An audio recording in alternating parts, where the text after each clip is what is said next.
yeah, when we were putting this together, you mentioned that there were plenty more stories that you could have talked about, but I think the three that you've chosen really show that sort of development from being a child and having that sense of innocence and that going, then maturing, kind of being aware of some of these issues, but then having to tackle them for yourself for the first time.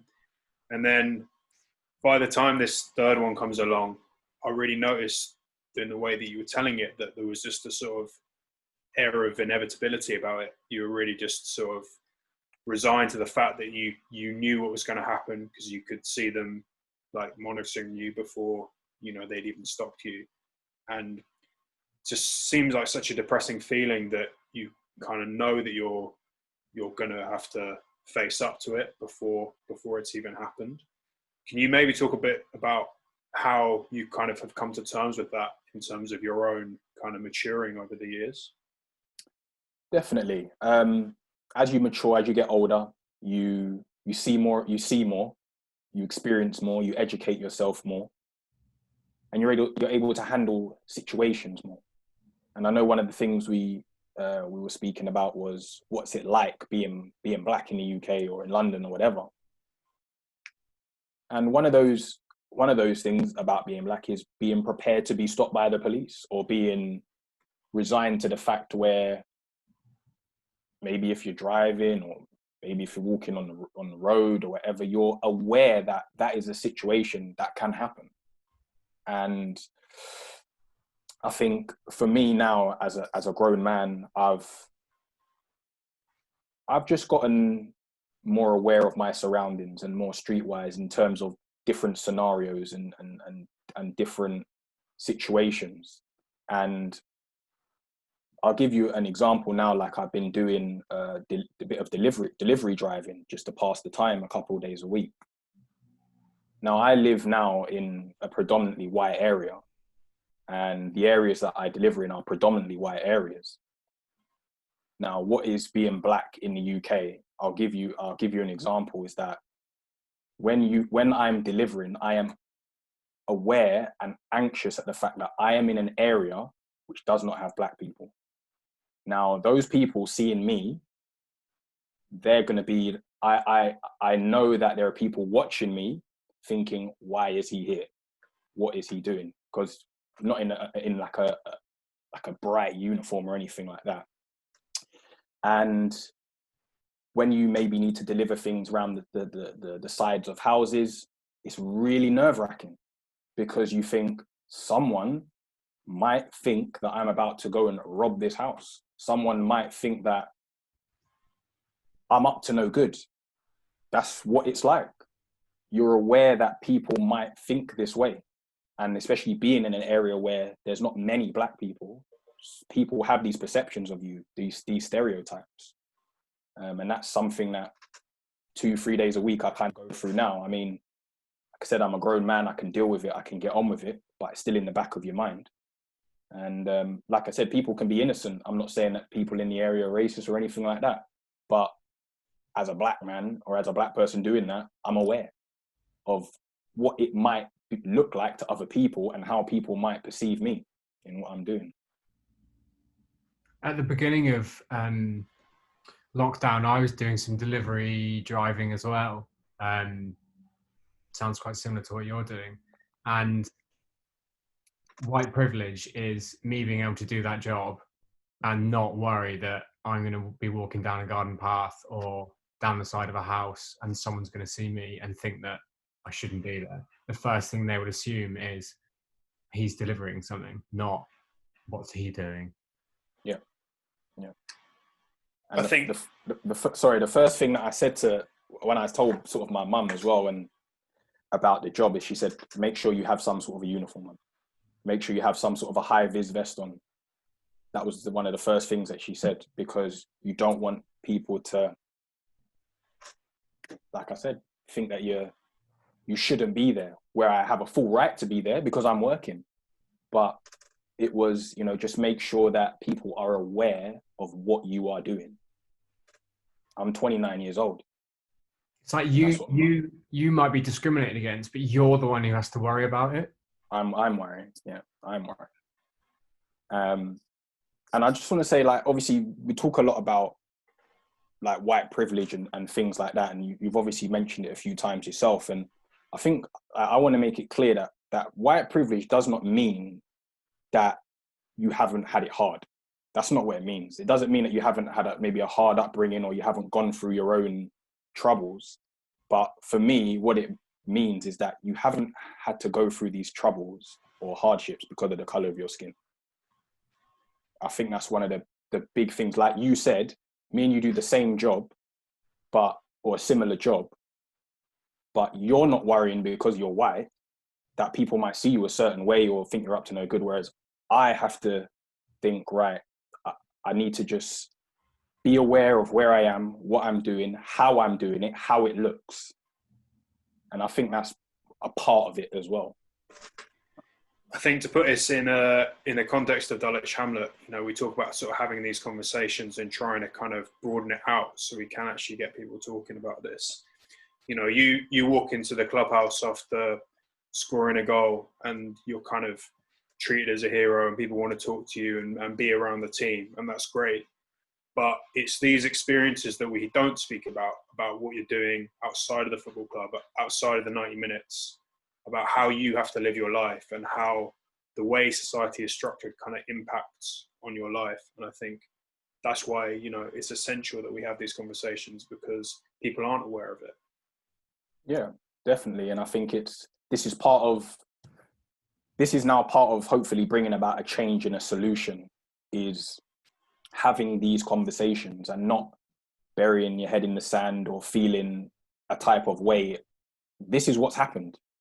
This is what happened. People can perceive it how they want to perceive it, but this is a fact of what has happened in my own experience.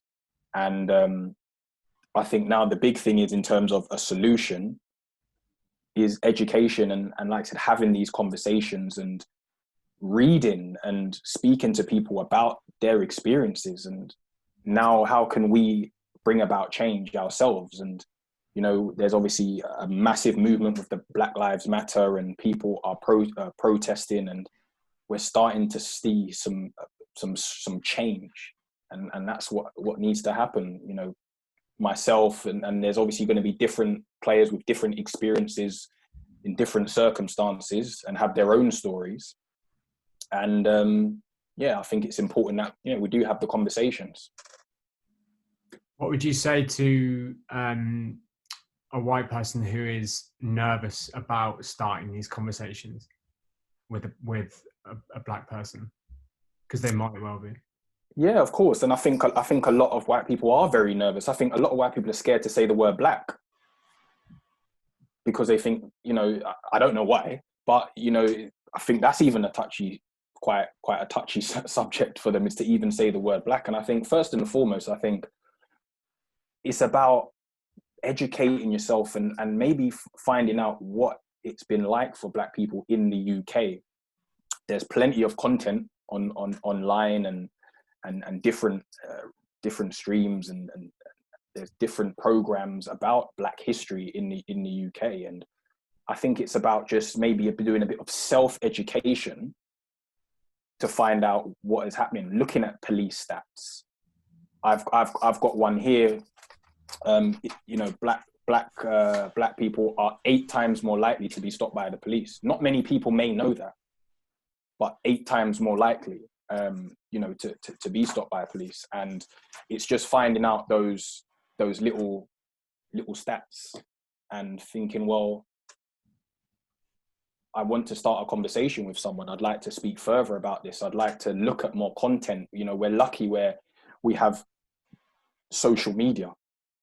We have things like Zoom and all these platforms. And I think it's important that people watch them, because now people might have a different perception of myself, good or bad, or they might think, well, he's, you know, it's not been easy. And I'm not saying that I've had all these hardships. I'm just giving you experiences.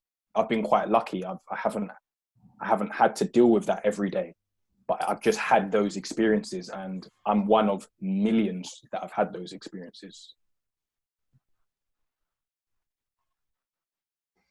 Yeah, I mean, it's what was when you first mentioned these three experiences was what I thought might happen is that they were at totally different stages of your life, particularly like, under the age of 25 when mentally you're still developing. Like, I mean, really, even in your early 20s, you're a kid, right? And you're so impressionable and you're very aware of, I don't know how to put it, but it probably had a bigger impact on you than it would as it would now when you say you're more confident and you're more used to these situations. So those early experiences definitely kind of direct how you behave now, and I think that's, like you say, that's the same for probably millions of other people in the UK, particularly in London. Those are experiences which we take for granted, like that wouldn't happen to us. Like I wouldn't have got stopped leaving David Lloyd after I'd locked up at night.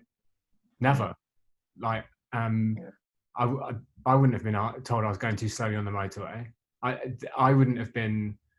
The police would never have said they didn't believe me that I was driving a courtesy car.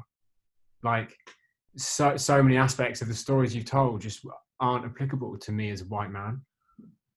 But I think also as well is that even if you went through similar experiences, you're not gonna come away from those experiences thinking, was I stopped because of the color of my skin, or I was stopped because of the color of my skin. You don't come away from that experience thinking that. And that's what, unfortunately, the way things have gone over the years, that's the experiences that Black people go through. And what you then come away from certain experiences thinking and believing because of the way it happens. It's not with certainly in my situations, it never felt genuine. You've stopped me because I'm driving too slow. I don't believe that you've stopped me because I'm driving too slow. And if I was driving too slow, I would be probably the first to say, do you know what? Fair enough. Yeah, I'm driving a bit too slow. So I think, it's important that people do realize this, and that, we, like I said, you don't have to worry about those things doing your delivery job and that. And I even have another example of when you book a holiday, I bet you don't have to research what the racism is like in that country. And that's something that a lot of Black people will do. I was going to go to Italy this year, and the first thing you think about is, right, okay, what's it like in that country? Are they accepting? Is there a lot of racism there? And you then make calculated decisions on where you go abroad, and that's something that I'm not saying all white people don't, but I'm pretty sure the majority of white people don't have to worry about those things, and it's just something that is part of being Black. I think talking about it and trying to see it through your eyes is something different. Things that we don't have to worry about. It's like, every time something nice comes up, like the prospect of a holiday, or like, oh great, I've got a new courtesy car just to test for a few months. That should be fun. That should be like something to look forward to. But the fact that it's all has to be tempered by, oh well, I've got to worry about this. I've got to be anxious about this little aspect of it. Seems to put so much more stress than what Ben and I have had to experience. Does it mean it's quite hard to enjoy like those experiences? Like does it mean you don't really fully enjoy it? Like, because you're always thinking, am I going to get racially abused? Or I certainly think like you have to live your life. You have to live your life, and that's something that I've learned. I've grown up in this country feeling free to do anything I want to do. I've never felt like I can't do anything, and I can, if we're talking 30, 40, 50 years ago, it's a lot different. I can walk into a pub and have a drink, feel no way about it. I can walk into a shop, fine, no problem. People will accept me for who I am, and people will have conversations, and people will talk to me. But then there's certain situations and scenarios which will maybe remind you right? Something could happen here. But for the best part and the more part, I live with peace of mind, really, with the majority of the time and the way I live my life. But I think you're always aware that there's certain prejudices out there. There's a lot of obviously racial profiling out there, and you know, little things like walking on the street and people crossing the road. That happens. Now, you might not necessarily think twice about that happening, but I know that person's just looked at me, and now a second later they're on the other side of the road, and then I see them cross back over to the same side of the road. You know, so would you say these things happen? Would you say that the color of your skin affects how you live your life every day? No, I personally wouldn't say so. I wouldn't say that there's been it doesn't impact me every day. Like I said, I don't want it to come across as if it's been hard to even step outside my house because I fear this or fear that. Like I said, I walk out fine, and I'm accepted where I live and in the community that I'm in. But what it is about is just is knowing that we as Black people, or as Black men, you have to be conscious, or you are conscious, should I say. You are conscious of certain scenarios. It doesn't necessarily dictate or change the way you live your life, especially the older that you get, because the more mature you are, the more you can handle yourself, the more you know, the more educated you are. So I certainly walk around with confidence and do everything with confidence, because I know that I've got nothing to worry about in terms of I'm not doing anything illegal, I'm not doing anything wrong. So in that aspect, no. I'm curious, there's been quite a lot of debate that's kind of grown even just in the last couple of years about issues of racism in football. And that's probably too big a thing just to dive into here. But I want to know if you think there's any ways that football can be used as a vehicle to kind of counter racism and be a sort of productive force for good.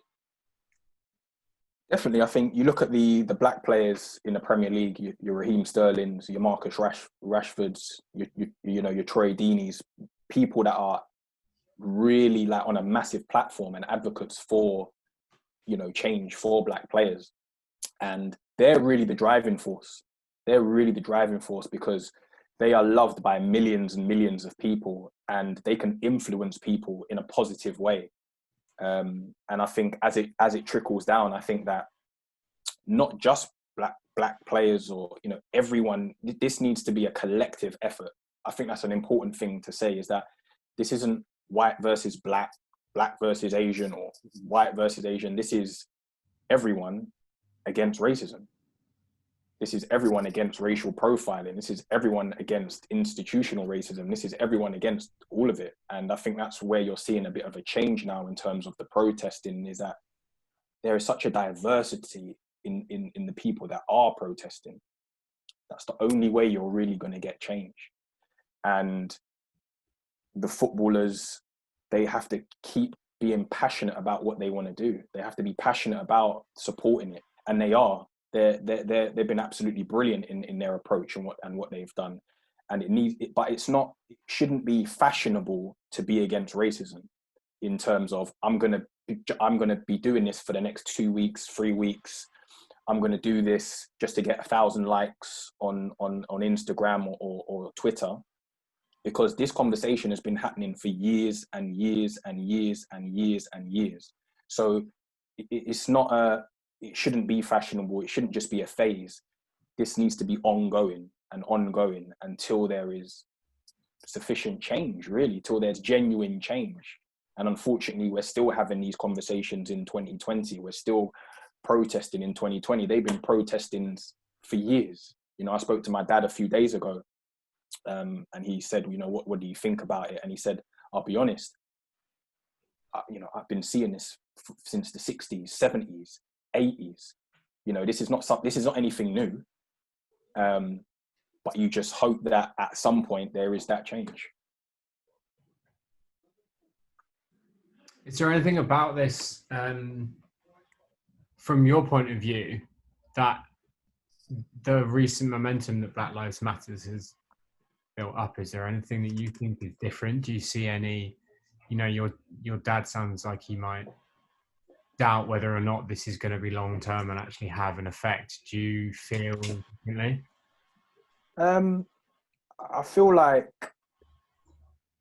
a major difference, like I said, is the diversity in those protesting, and I think there's a lot of people coming forward and speaking out about it, which is a good thing. I think someone like my dad, I think you're always a bit cautious because you've seen a lot of, you've seen a lot of racism, you've seen the protesting, etc., and you just want to believe that there can be a change, but you don't want to get your hopes up, if that makes sense, that there is going to be a change in case there isn't, and nothing's genuine. But I certainly think that diversity, and I think that we live in an age now where you have a lot of Black people with platforms, and a lot of you look at John Boyega. He was willing to put his whole career on the line for what he was doing, didn't care, and that's what it's about. We're human beings. It doesn't matter what job we do, what background we come from. This is a collective effort. Anthony Joshua was part of the protest. Tyrone Mings as well, because before you're a footballer, before you're a doctor, or before you're a boxer, you're a human being. You're a human being, and you have emotions. And for us, we're black men and women and children, and that's what comes before anything. And racism, it shouldn't be a debate. Racism should not be a debate at all. There shouldn't be any questions on it. Not in this day and age, not years ago. There shouldn't be a debate about racism. And hopefully through these conversations and through education, we can bring about that change. And there needs to be action as well. I think it's easy to identify a problem. We've identified many problems over the years, but now there needs to be action taken.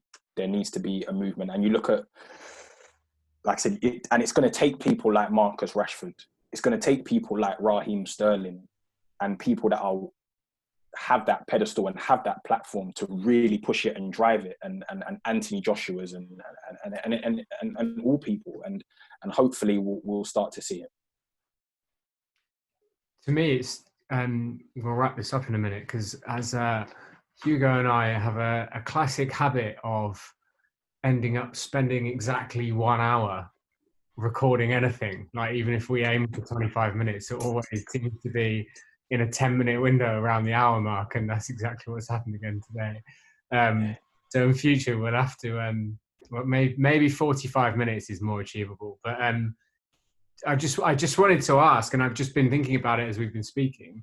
So do you think in terms of progress on this going forward, in terms of education and awareness, and essentially like demolishing the structure of systemic racism that's been in place for hundreds of years? I thought for a few days I thought maybe it's totally grassroots led, right? And I can't get this paragraph or this few sentences out of my head, which is the individual affects the house affects the city affects the county affects the state. It's US centric, the one that I saw, so it includes state and then nation, but the thought is the same, right? At the grassroots level, if one person talks to two other people, etc., it builds and builds. That is one aspect which I think would help. But then also, is there another aspect where it's people like Marcus Rashford, it's people like Raheem Sterling, like Jadon Sancho, like Anthony Joshua, like John Boyega, who've got a huge reach and status and a platform to then amplify that? So the two prongs at the same time.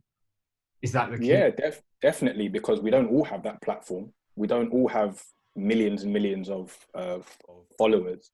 So people like myself and people at that sort of grassroots level, you have to have the small conversations to influence your next door neighbors, or for them to be educated and see what it's like then they'll tell a family member, that family member tells a friend, that friend tells a brother, that brother tells a sister, a father, a mother. And that way it spreads. And obviously the big thing, like I said, are those people that can have the millions of followers that they can influence. But I said, it starts with Joe Blogs on the street as well. And it's as powerful as what they're doing. And, you know, I think I was looking at the PFA, they tweeted yesterday about their diversity in their organization, and they put the stats and the percentages of black management, black leadership teams and stuff like that. And this is what we need to really be seeing, and this is what companies need to be open and enough to say, well, maybe there is a problem here. And, you know, like I said, it's one thing to identify the problem, but then there needs to bring about change. So Danny, thank you. That's been fascinating. And in the spirit of that, we're going to keep this conversation going. We're going to speak to some other players with your input as well. And yeah, sort of keep identifying these issues and keep talking about the solutions and talking about progress. Yeah, no, I think it will be good. I think, you know, we need to get quite a diverse group of people from maybe different backgrounds, and people that have probably had different experiences, and people that are probably not necessarily willing, but able to communicate it and be it and articulate it the way they want to.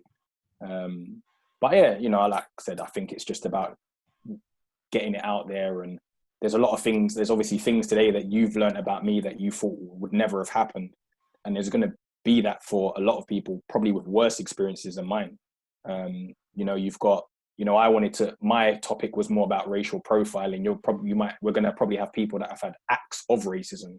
There's obviously a difference between an act of racism and racial profiling. You're going to have people that have had racial slurs and people that have been really aggressive towards them. And that's another, it's, you know, it's just another view on and another experience that someone's gone through.